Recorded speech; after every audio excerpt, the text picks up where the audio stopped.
Oke, pada video kali ini saya akan memberikan tips mengatasi touchpad pada laptop tidak berfungsi dan tidak bisa digunakan.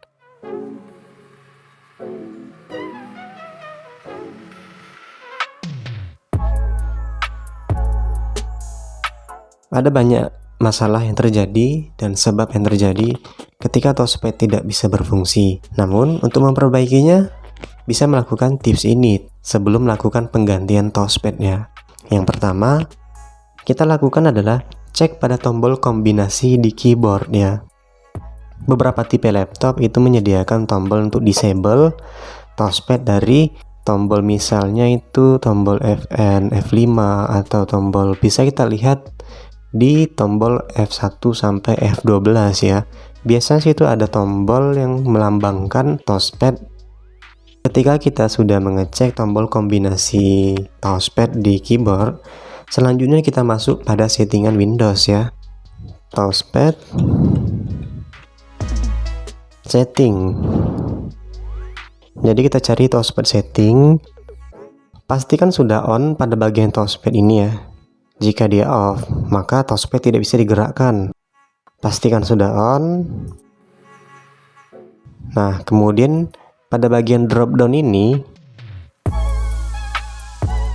jika kita centang leave touchpad on when mouse is connect, jadi touchpadnya tidak bisa digunakan kalau kita menggunakan mouse.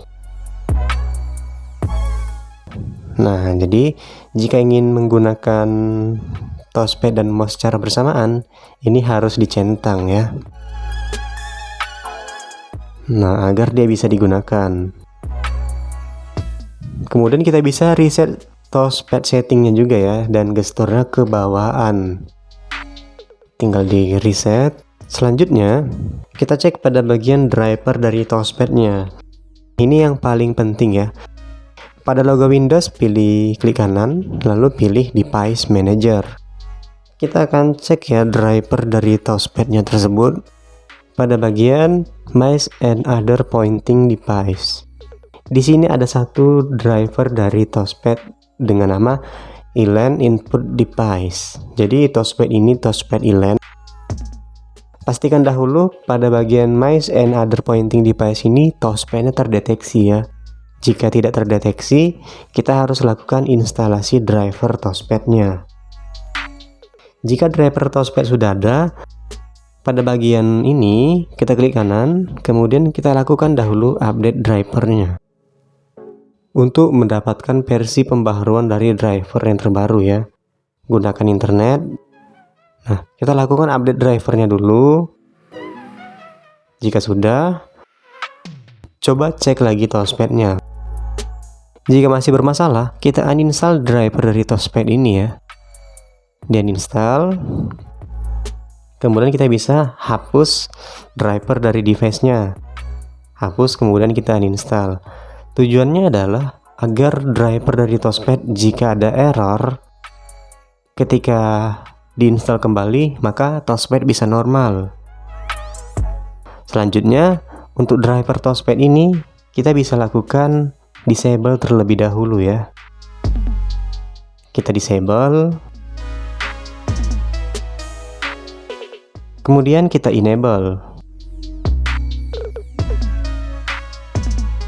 Jika ada permasalahan error, maka cara disable dan enable ini bisa juga kita lakukan.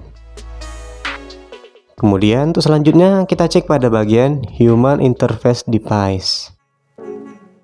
Nah, pada bagian ini kita cek pada bagian SID Compliant Touchpad ya. Jika tidak ada SID Compliant Touchpad, di sini dia Elan Precision Touchpad Filter Driver, karena touchpadnya touchpad Elan ya.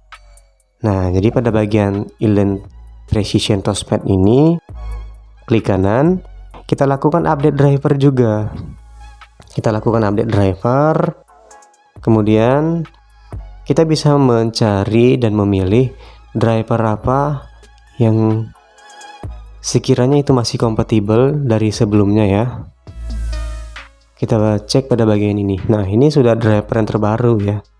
Karena di sini ada rollback drivernya itu sudah aktif. Coba kita update drivernya. Kemudian kita pilih browse my computer for driver. Lalu pilih let me pick from list available driver on my computer. Nah, di sini ada beberapa model dari yang tersedia ya. Untuk yang sekarang itu versi ini, versi yang terbaru. Jadi untuk bawaannya itu SID Complaint Touchpad yang bawaannya. Ketika sudah diinstal driver dari Touchpad Elan, dia berubah menjadi Elan Precision Touchpad Filter Driver. Nah, jadi dipilih saja driver mana yang kompatibel. Jika sudah, pilih next, maka dia akan menginstal ya. Kemudian, jika sudah dicoba dan tidak bisa juga, klik kanan pada driver SSD. Pada bagian ini, klik kanan lalu kita pilih uninstall. Kita pilih uninstall, maka dia tidak akan bisa digerakkan ya touchpadnya. Kita gunakan mouse tambahan. Nah, di sini saya gunakan mouse tambahan, lalu pada bagian action, pilih scan for hardware change. Nah, kita tunggu. Kemudian cek lagi pada bagian touchpadnya. Nah, di sini touchpadnya sudah bisa ya. Nah, ini sudah bisa. Jadi, itulah beberapa solusi dari permasalahan touchpad yang tidak bisa berfungsi pada laptop. Jika beberapa cara yang saya berikan ini tidak bisa juga, ada kemungkinan touchpadnya error dan perlu dicek lebih lanjut dan dilakukan pembongkaran. Oke, jika ingin bertanya silahkan komentar di bawah. Sampai jumpa pada tips selanjutnya.